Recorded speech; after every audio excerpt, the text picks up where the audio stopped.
गीता और संगीता दो सगी बहनें थीं। वह हूबहू बिल्कुल एक जैसी ही थीं। उनको देखकर कोई पहचान नहीं पाता था कि कौन गीता है और कौन संगीता है। गीता की माँ गीता से बहुत ही परेशान रहती थी, क्योंकि गीता ना तो ही घर के किसी काम में मन लगाती थी और ना ही खाना बनाना सीखती थी। इसलिए उसकी माँ उससे बहुत ही परेशान रहती थी। अक्सर उससे कहती है कि कुछ सीख ले, तेरे जीवन में काम आएगा। लेकिन वो हमेशा बात को टाल देती थी और संगीता सारे काम में निपुण थी। एक दिन गीता की माँ गीता को किचन में बुलाती है और कहती कि आज तुम ही हलवा बनाओगे। तभी गीता कहती है, ओ माँ, मुझसे ये काम नहीं होता है, प्लीज़ मैं ये काम नहीं कर पाऊंगी। आप संगीता से कहिए, वो बना देगी ना। तभी गीता की माँ कहती है, कि तू ससुराल जाकर जरूर मेरी नाक कटाएगी। ससुराल वाले तेरे कहेंगे, क्या तेरी माँ ने तुझको सिखाया है? एक अपनी बहन को देख, जो सारा दिन काम में लगी रहती है, और तू सारा दिन अपने चेहरे की लिपापोती किया करती है। कैसे समझाऊं तुझको? और गीता संगीता को आवाज़ लगाती है। तभी संगीता आ जाती है। गीता कहती है कि संगीता, प्लीज़ माँ को हलवा खाना है, इनके लिए हलवा बना दो ना। और मैं जाती हूँ। और वह अपने कमरे में जाती है, मेकअप करने लगती है। गीता की माँ कहती है, मैं तो परेशान हो गई हूँ। अब मैं तुझसे कुछ भी नहीं कहूंगी। तू जाने और तेरा काम जाने। अब मैं तेरे लिए रिश्ते की बात करने जा रही हूँ, और बहुत जल्द तेरी शादी करा दूंगी। गीता की माँ एक अच्छा रिश्ता देखकर एक ही घर में अपनी दोनों बेटियों की शादी करा देती है और वह दोनों ससुराल आ जाती हैं। तभी उनकी सास उनको देखकर कहती है, अरे, ये दोनों बहुएं तो सेम एक जैसी ही लग रही हैं। ये तो किसी फिल्म अंजू मंजू की तरह लग रही हैं।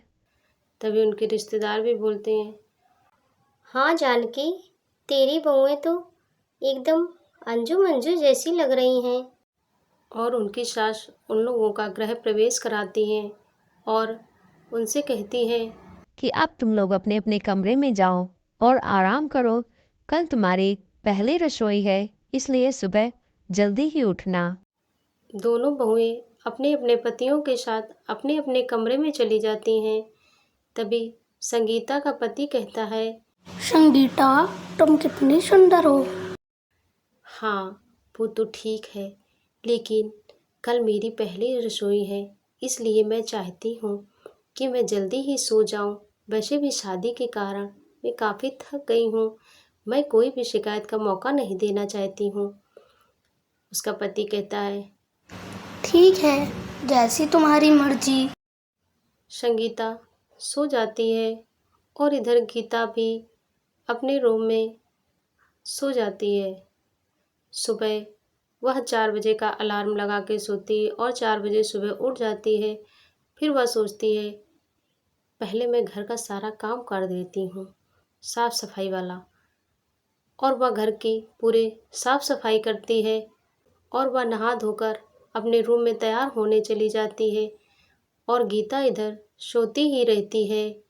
जब 8 बज जाते हैं तो गीता उठती है, तो वह देखती है कि किचन में संगीता खाना बना रही होती है।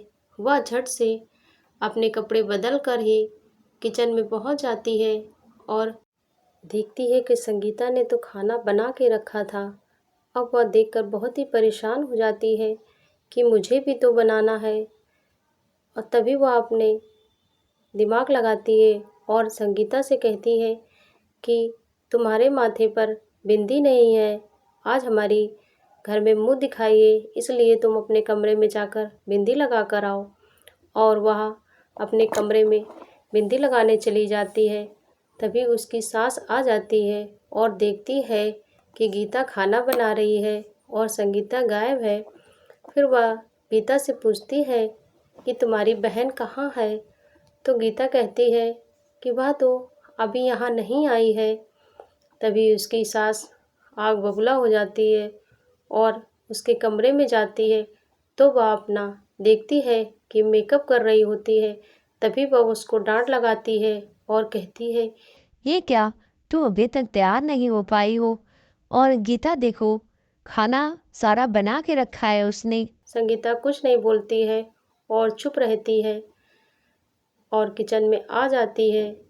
तब तक इधर गीता ने सारा खाना लोगों को परोस दिया था और लोग खाना खा रहे थे।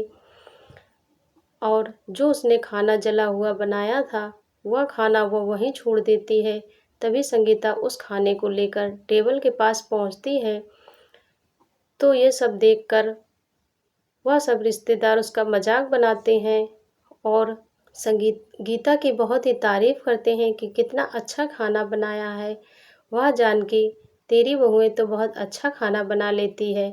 गीता की सास जानकी उसको एक नौलखा सोने का हार देती है और उनके रिश्तेदार भी उनको पहली रसोई के तौर पर पैसे और गिफ्ट देते हैं और संगीता को कुछ नहीं मिलता है और उसका मायूस चेहरा लेकर वह अपने कमरे में आ जाती है, लेकिन वह कुछ नहीं कहती है। काफ़ी दिनों तक ऐसे ही सब कुछ चलता रहा। संगीता खाना बनाती थी और गीता सारा ही श्रेय ले जाती थी। एक दिन रसोई घर में आई तो उसने देखा कि संगीता बिना ही चप्पल के किचन में खाना बना रही थी। तभी उसको शक हुआ कि गीता तो कभी बिना चप्पल के किचन में आती नहीं है। तभी वह सोचती है कि कहीं मैंने गलत कोई फैसला तो नहीं ले लिया और वह गीता को आवाज़ लगाती है। गीता किचन में आती है और वह चप्पल पहनकर ही आ जाती है। तभी जानकी कहती है कि ऐसा करो, तुम मेरे लिए 4 पूरियाँ बना दो, मुझे भूख लगी है, मुझे पूरियाँ खाना है। अब गीता चक्कर में पड़ जाती है कि ये मैं कैसे करूँगी, सासू माँ तो मेरी यहीं पे खड़ी हैं। और वह संगीता से कहती है कि तुम बाजार जाकर सब्जी लेकर आओ। अब इधर गीता पूड़ियाँ बनाने लगती है, लेकिन उससे तो ना ही आटा गूँथता है और ना ही पूड़ियाँ तलती हैं सही से। तभी जानकी कहती है, बस कर, मैं सब कुछ समझ गई हूँ, तुझसे कोई काम नहीं होता है और लेकिन तू हमेशा अपनी बहन को नीचा दिखाने में लगी रहती है। आज मेरी सब कुछ समझ में आ गया है। और इस तरह से गीता को अपनी गलती का एहसास होता है और तभी संगीता कहती है कि माँ, इसको माफ़ कर दो, मैं इसको खाना बनाना सिखा दूँगी।